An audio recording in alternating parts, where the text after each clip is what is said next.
And ever since I think last year, maybe the beginning of this year, a lot of other girls have joined racing just because of me.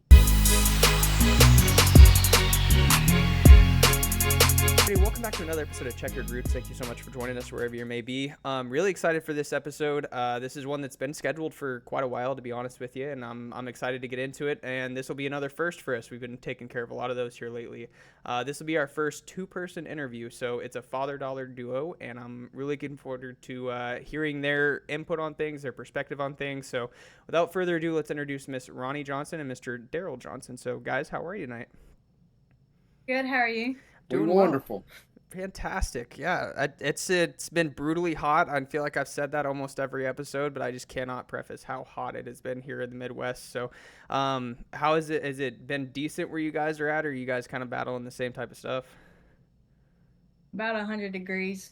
Yeah, brutal. 100 degrees and humidity, Yeah, Yeah. high God. humidity.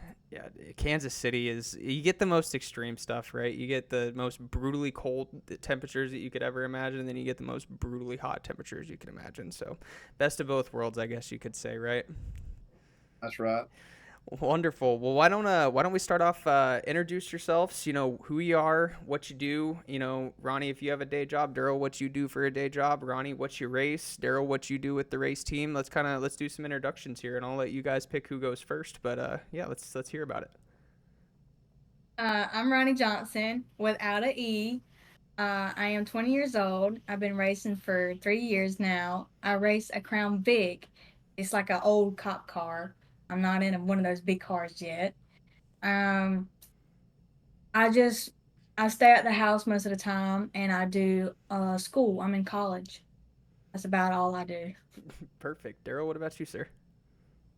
Well, my name is Daryl Johnson. I'm 51 years old. I'm the proud dad of Miss Ronnie Johnson here, and I work at a sawmill during the day. I've been doing that for almost 30 years now, and I'm the crew chief, the head man in charge, I guess you could say, over the Crown Vic, and not just her car, but two other cars, Crown Vics also. So we kind of have a fleet of them, just a little bit.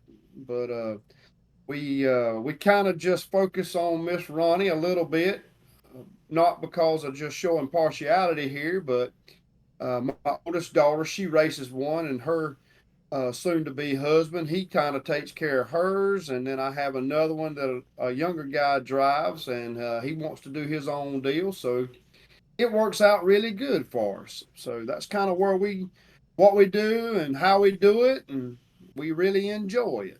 No, absolutely. That sounds like an awesome situation. You know, three cars, but you get to kind of focus on one with your daughter. I think that's fantastic. And then it sounds like so both your daughters race. So Daryl, were you a racer coming up through it as well, or how did the racing bug get bit in your family? Well, let's just say this: when I was in high school, I always liked fast cars. We drag raced a lot, me and one of my buddies, and anyway, we got hooked up with this guy after we got out of high school, and anyway, he introduced us to dirt track racing. And so I kind of learned a little bit about the cars. I helped work on them, do different things, build engines, transmissions, carburetors, anything old school. There's nothing I can't work on. Uh, Learned it from a great guy. So sad that he's not no longer with us. But anyway, I uh, I picked it up in 1998 driving myself, and me and another my best friend, we uh, we wound up winning 3 points championships in about a 5 year span. I've got probably, I don't know, Yeah. 85 trophies, something like that, out of a 5 year span. So stayed in the winner's circle a lot, top three a lot, enjoyed it, had a kid, my oldest daughter, and then had my youngest one. She was like 2 years old the last race I ran. I won that night, won my final points championship, got out of it, sold all my stuff, never went back to another one. And I'll tell you a little bit more about that later. Wonderful. Well, least you went out on a high note, right? I mean, going out on a points championship, man, that's awesome. Congratulations on that, dude. That's awesome. So then, Ronnie, let me ask you, what bit you with the racing bug? Like, why did you decide? You know what? I'm gonna go race cars. What was the deciding factor for you? Well, growing up, I've never actually remember going to a racetrack, and I've never been to one until I was 15. I saw his pictures and all of his trophies upstairs. I'm like, it's just trophies. I didn't think they did that to this day. I did not know that. Well, he got offered by some man to go race one of his cars. And I was like, okay, I'll just go watch you. He came back in. I said, "Nah, I want to do that now. I want you to teach me." He said, "No, somebody's got to teach me." I said, "No, you know what you're doing. I want to get in one of those." Well, a year later, he finally bought me a car, and we started in a Crown Vic, and it's just been like that ever since. I got me 5 wins so far, Hell yeah, I so see I got that. a lot. I see that. Yeah, I Talk got me a lot to do. through what's going on behind you there. Talk me through a little bit about that. What do you got going on behind you? Um, I don't know if you can see all of it. I There's some can't. more I mean, over there's a there. lot of them up there. I want to hear about them. Well, I got one from a powder puff. It's just where all the women in the Crown Vics get to race. I won that one. Um, I got some pictures of my new car. It's pink, and of my old car that was black. I got my first win in Swainsboro. That's my home track. I mean, I was so excited about that one. That's the biggest trophy I got here. It's the purple one. And then I don't remember where did all the other ones come from. Two of them came from Cochran. Okay. Yeah, two of them came from Cochrane. That was my first win of Cochrane Cochran. before they closed, and now Yeah. they reopened. Yeah. And then the last one, the shootout, I was last weekend, Weekend before last. weekend before last. It's a lady shootout where all the ladies. It's like a powder puff. That's awesome. It was pretty fun. So where is home? Relative area for you guys. Where are you guys located at? Yeah, I heard you say home track, but where roughly are you guys located at? We're in Hazelhurst, Georgia. You know where Georgia. that is. You're the first Yeah. Georgians on the show too. So appreciate you representing down there. But I want to kind of Sir. touch back on what you said with, you had never been to a racetrack and then you go to a racetrack, right? And you're there to watch your dad, which, it's family supporting. And, that's a big thing in racing is the big family aspect of it with family supporting family. And, you're doing it for your family. Hopefully it's something that your family enjoys just as much. But that's kind of where I'm at with it is I've never been to a dirt race. I mean, I've been a NASCAR fan since I was, knee high to a grasshopper. So I've always loved racing, but I had never been to a dirt track until April of this year. So 4 months or so, less than that, actually 3 months or so. But as soon as I saw it, just like you, I was like, no, no, no, no, no, no, no. That's definitely what I need to get myself into. So luckily, you're kind of fulfilling my prophecy and being able to drive cars now. So kudos to you on that. But hopefully, I can follow in the footsteps here close behind. But no, that's awesome to hear that to pick it back up and Daryl, after not racing for so long, that your kids get into it, man. I'm sure that's super enjoyable for you as well, though. Yes, sir. It is. Not many people can say they actually got to race with their kid. At least I get to work on her car, and have drove a few races with her when she first got started. And I'm a little bit of afraid to get behind the wheel of one now. She's a lot better than what she used to be, and so she might show her old dad up a little bit. Yeah, you gotta stay on the high note, right? You can't let her show you up now. You gotta be like, no, I was a points champion. Once you get the points champion, then you can come talk to me, right? Right. That's correct. I'm looking for it this year. I think you can do it. I So mean, you got quite the trophy collection going on there, and sounds like you're coming off a fresh win. So I think you can do that pretty easily, huh? That's yeah. right. Wonderful, wonderful. Well, something, I've had a few female racers on, but something that I really like to get the perspective of it, right? So what has it been like? And it sounds like if you guys have powder puff races that maybe there's more of a female presence, but with racing being, kind of a male dominated sport as a whole, what has it been like for you as a female driver coming up through it, and kind of has that presented any challenges? Do you fully embrace it? Kind of how does that work for you? Well, when I started out racing, it was just me and this other woman. She's a bit older than me, a lot older than me, probably 20 years. Um, it was just me and her, and she's been in it a lot longer than I have. But when I started out, I was racing against little boys, 13, all the way up to grown men, 50 years old. And I was slow to begin with, but last year was a pretty good year for me. I got most of those wins, and a lot of them boo hooed. I have grown men crying, and I can say respectfully that I've gotten a lot of respect ever since then. That they don't just run me over, and if they do, I run them back over. You gonna race me like that, I'm gonna race you the same way, and I've got a lot of respect out of that. So, and ever since I think last year maybe the beginning of this year, a lot of other girls have joined racing just because of me.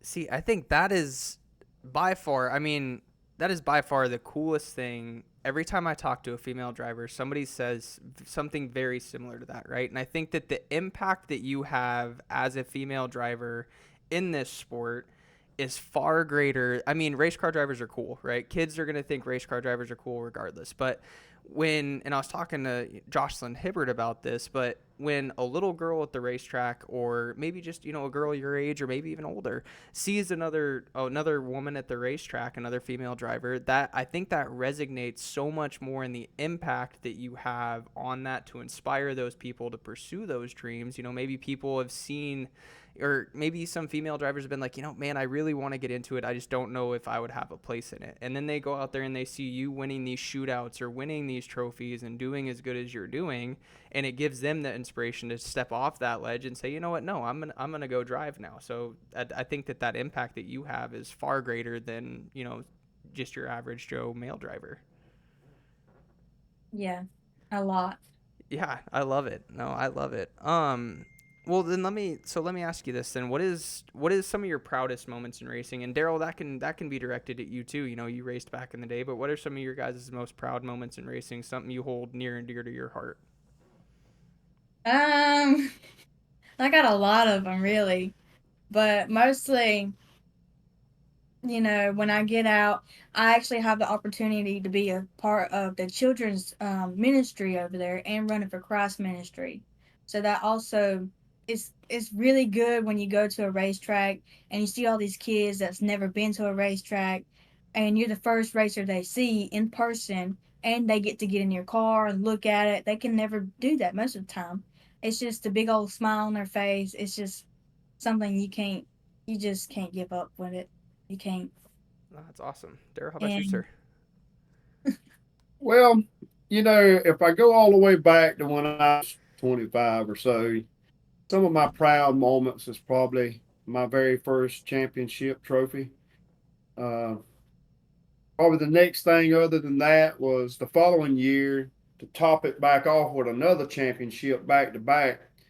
Uh, I won basically every single race that year there was, and won a lot of money in the lower class division.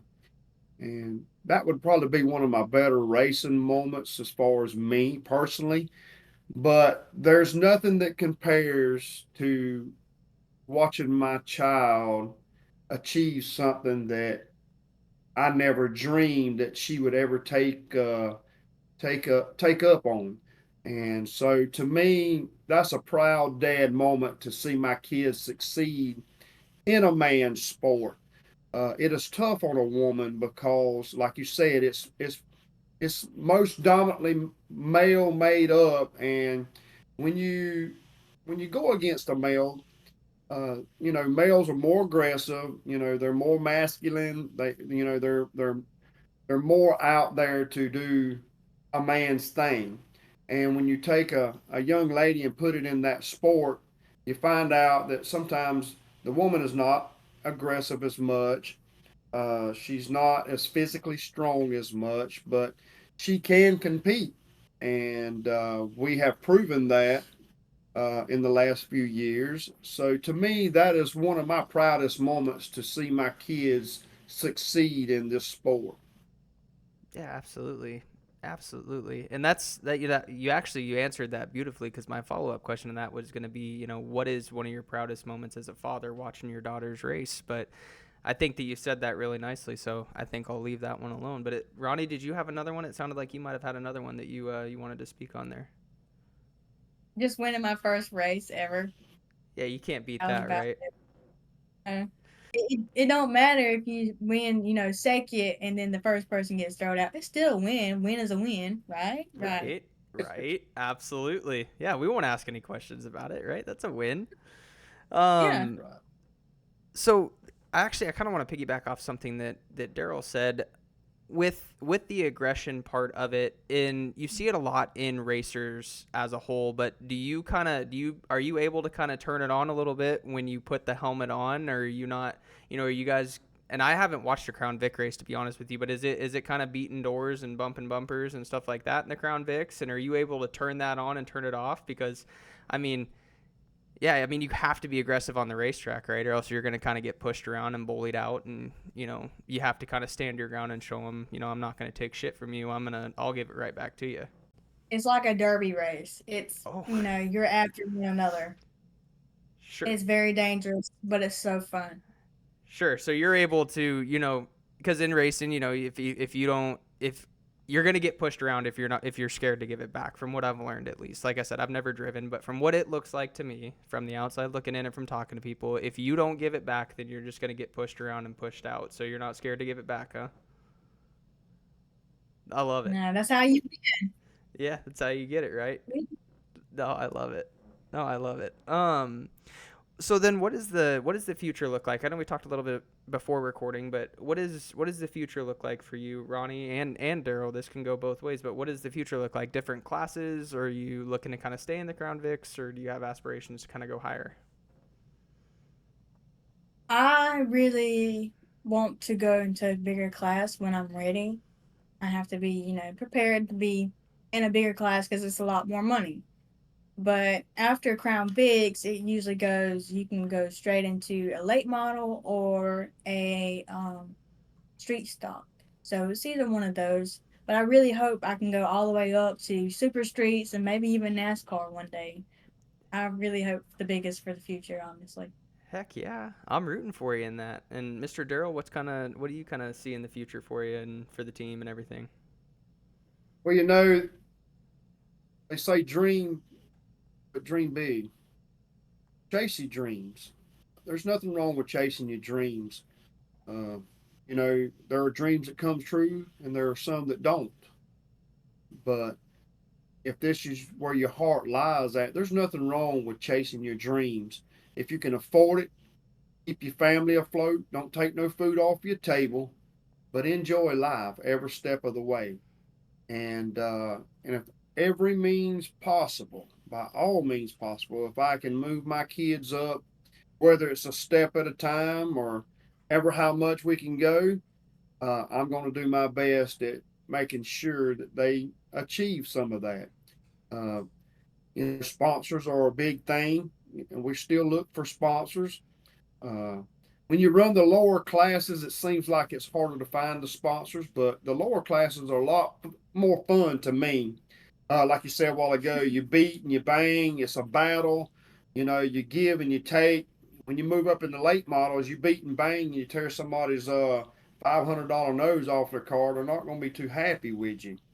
Uh, I can go buy a whole Crown Vic for $500. So, but but the thing is me personally, I'm looking forward to the next step when I think she's ready. When she thinks she's ready, we're looking for the next step. I don't know exactly where it might land us yet. Like she told you earlier, we have a 602. I went and bought it. Uh, but that might not be our next step. We may back up and run a factory stock or something like that. That's the next class up, and it's pretty popular around here. The factory stock is it can have 30 cars at a time at a track, so it's very big. A lot of competition in that class. So uh, there again, dream big. Maybe one day, you never know. The sky's the limit, but it's all in how you apply yourself.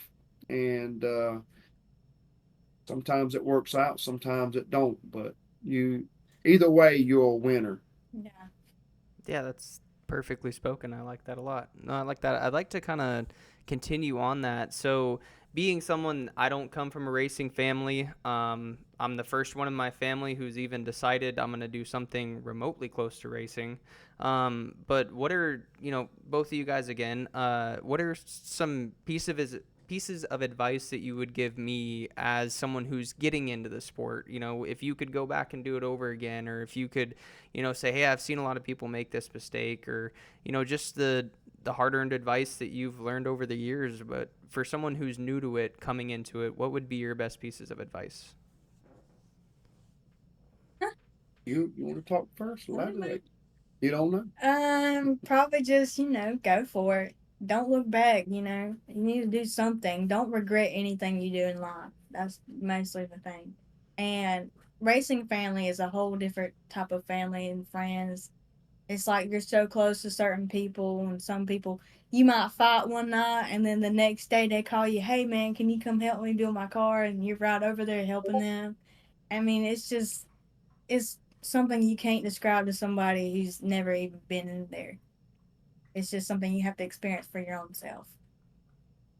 To Absolutely. elaborate a little bit more on what you said, uh, for someone that's never raced, me personally, I don't recommend going out and buying the most expensive thing, the fastest thing out there. Everybody wants to win. Everybody wants to drive the fastest, coolest stuff around. That stuff costs a lot of money. Uh, to me, like I said a while ago, the lower classes are fun. It's reasonable to get into.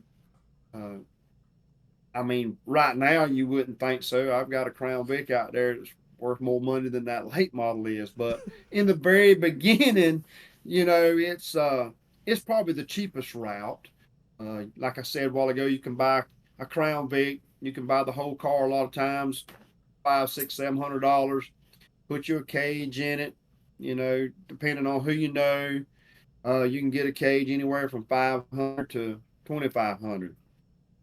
It just all depends on how safe you want to be. If it's me, I'm gonna go all out with safety. Uh, Safety is first and foremost in our barn. Uh, we like fast cars, but I want at the end of the night, I want all of them to get out and say, "Man, that was a good race." I want us to go back home the same way we went to the racetrack. So the other thing I can give you, the advice I can give you, if you was to get started, uh, the winnings that you win, you don't need to take your winnings and try to pay your way every week to the racetrack. If you can't afford to race on your own money, stay at home. Your winnings should be put back in a pot somewhere or another along the way, because things are going to break, things are going to happen.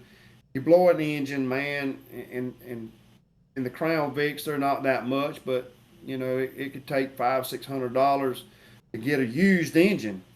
And you got to have that right quick. Like if you're running points, man, I can't wait.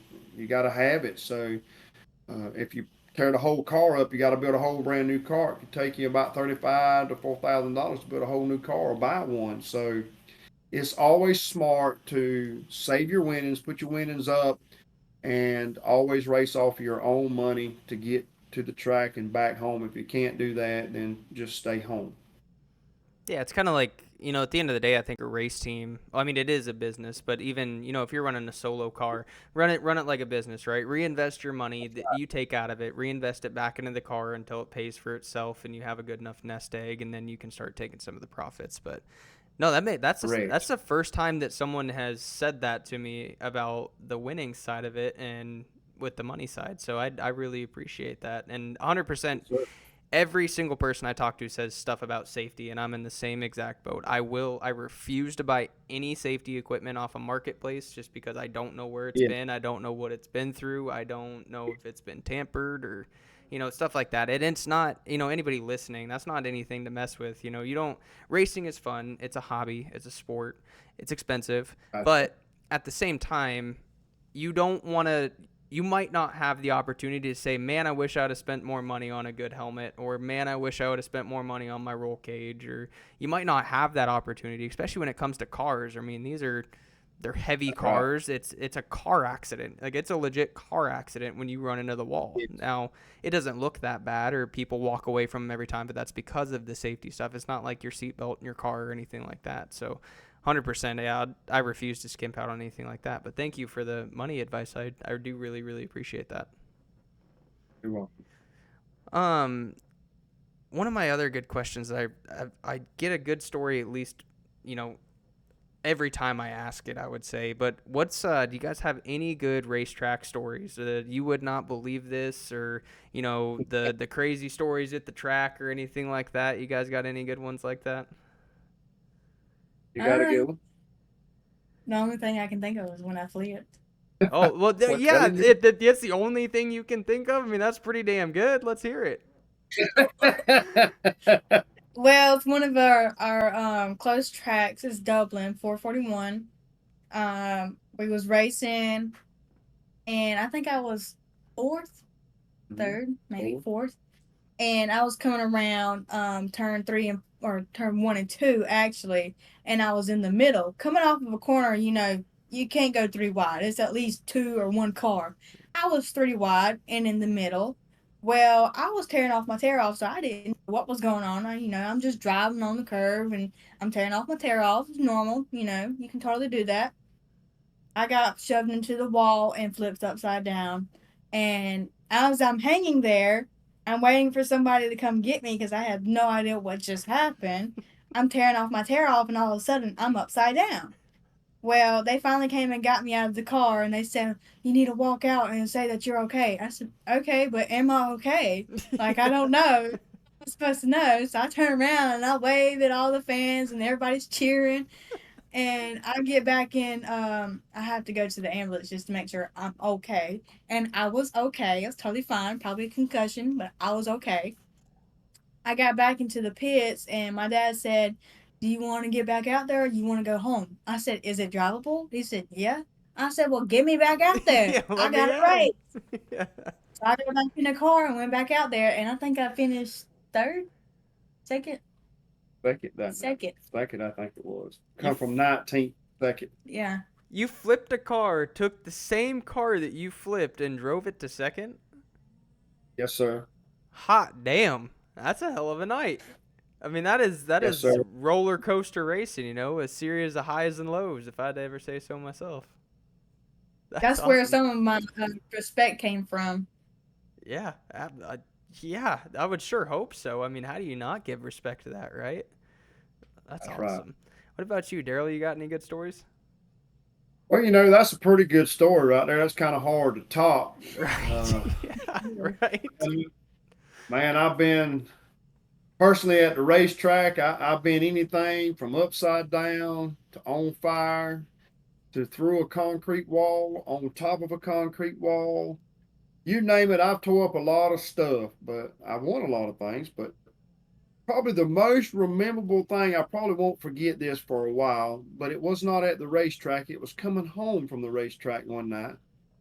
Me and her, we were riding along there. A lot of times it's just me and her, and we got a lot of father daughter time to talk. And we talk about life, we talk about anything between racing, boyfriends, you name it, family, just general things that you got to know to make it through life a lot of times.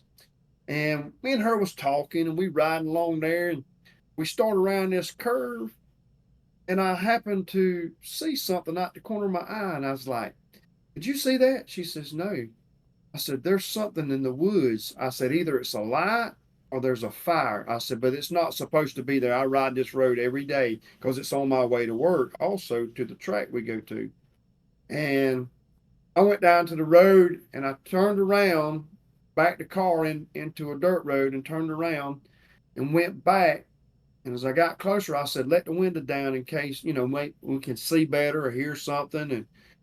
And anyway, as we got closer, you barely could hear a horn, a faint horn. You could hear it blowing. I mean, just barely could make it out. And she said, "Daddy, I think it's somebody. I can hear a horn."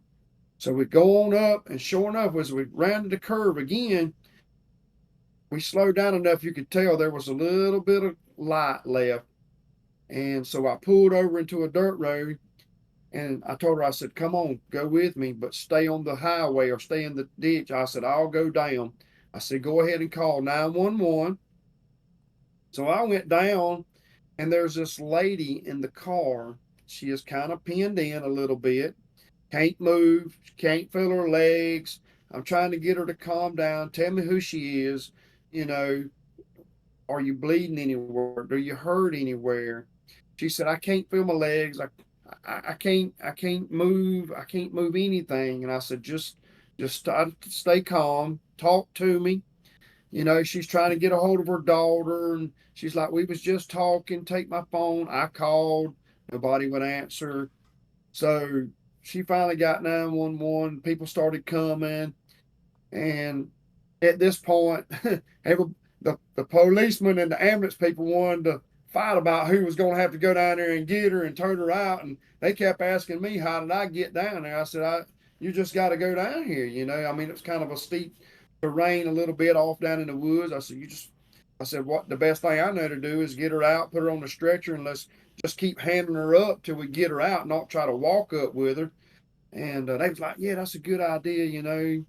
But anyway, she told me where her daughter lived and what her name was. So when I got back to the road, I told, I started to call you Peanut. That's my nickname. Peanut's her nickname. I said, Peanut, I said, remember this. I said, remember the address and the lady's name. So she puts it in her phone. Now, mind you, it's 3 o'clock in the morning. I'm going to a strange person's house, knocking on the door. Me and her standing in the front door knocking, and this little old lady comes and opens up the door.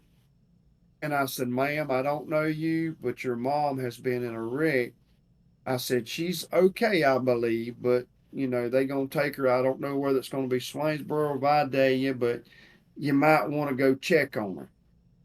So she said, oh, thank you so much. And I don't know, a few days later, she had got on Facebook because she remembered our race shirt. We had on race shirts, and Oh, she heck yeah. remembered that race shirt and looked us up on Facebook and thanked us for helping her mom. Anyway, her mom's perfectly fine. Just destroyed the car, but everything turned out good. That's probably a memorable moment for me as far as remembering that for a long time to come. I mean, you could barely see the car in the ditch. All the trees were on top of it. That was covered in. Yeah. Holy smokes. Damn. Those are two really good, like, really good racetrack stories and to Yeah. do with racing. No, that's super commendable. And yeah, I don't even know how to follow that up, man. That's awesome. Good for you guys both. Good on you. Good on you. I'm sure that everybody's super thankful. It sounds like they are. Um, well, guys, that's kind of the extent of my questions. What I like to do towards the end of these is I like to, kind of open the floor to you guys. If there's a topic that, we didn't get to touch on just naturally that you feel strongly to speak about, or, merchandise shout outs or sponsors or social media where we can find you, stuff like that. But really anything, to kind of close these out, I kind of open the floor to you guys. So by all means, the floor is yours. I let her do the social media part of it. Alrighty. Uh, I do have Facebook. I'm trying on TikTok. I mean, I can't really make any videos because I don't have anybody to video me. It's usually just me and him at the racetrack, and he can't video me at all. He's too focused on the races. But you can find us on Johnson Racing on Facebook, or you can look up my whole name. It's Ronnie Renee Johnson with no E, Ronnie with no E, and Renee Renee. That's about all I have. And you can message me on there. We have shirts for sale and hoodies, two different colors. We got a light gray and this black. We're trying to come up with some more colors, but that's not going so good. Um, I don't really have anything else, honestly. Daryl, how about you, sir? Well, just to kind of elaborate just a little bit back to the Running for Christ ministry card that we're a part Yes. of. Um, there's this man had a vision that God gave him one night in a dream, and he used to work with the youth at a certain place. I think it was at his church, and anyway, when COVID came along, it took that away from him, and he got disconnected from kids and things, and he kept praying to God about, he needed some guidance, he needed some help, and he wanted to reach back out to the kids again. And anyway, God gave him a vision one night that he had the biggest field that he needed, and that was a racetrack. He was there, so why not use it?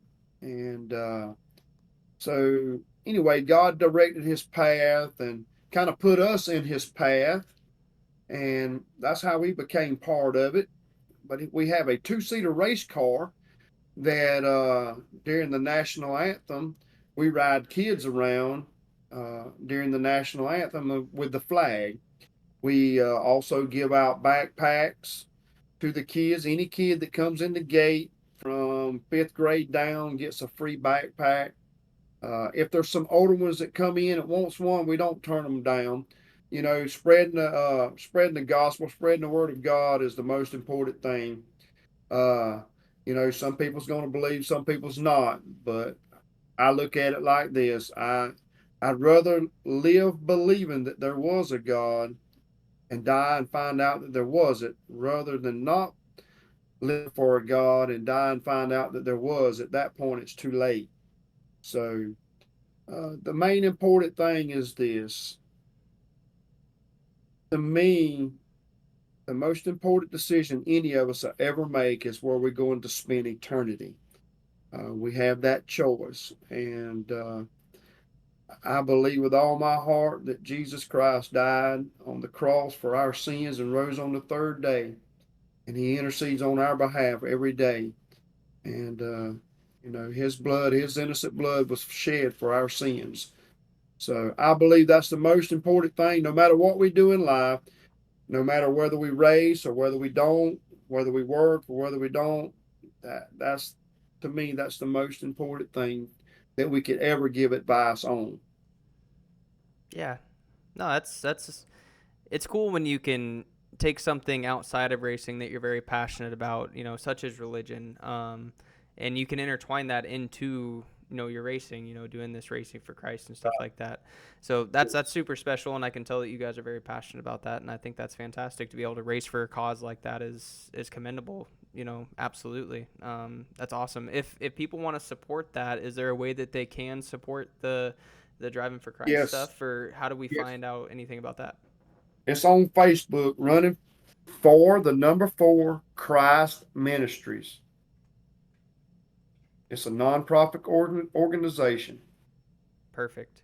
Perfect. Well, I'll make sure that, all of the social media links, anywhere that we can find merchandise, all that stuff will be linked in the description down below. So please make sure to, go show your support to, Ronni and her race team, and Mr. Darrell as well, being the crew chief and everything. Do you guys have any other kind of closing thoughts or anything like that? No, I don't think so. I think we're good. We're still looking for sponsors. Yeah, Still looking for sponsors. sponsors. Absolutely. Well, if Yeah. you would love to sponsor Miss Ronni Johnson, then please go find them on Facebook and help her out on her racing journey. But guys, thank you so much. Really, this has been truly a pleasure. A lot of really good stuff in here. I've thoroughly enjoyed this. I'm sure everybody else will too. But thank you so much both for taking the time to sit down with me and share your stories with me and give me your advice and spreading your message that you guys are trying to spread. I really appreciate you sitting down though. Thank you for having us. Yes, we appreciate you. Absolutely. Have a great rest of your night. You You too. too.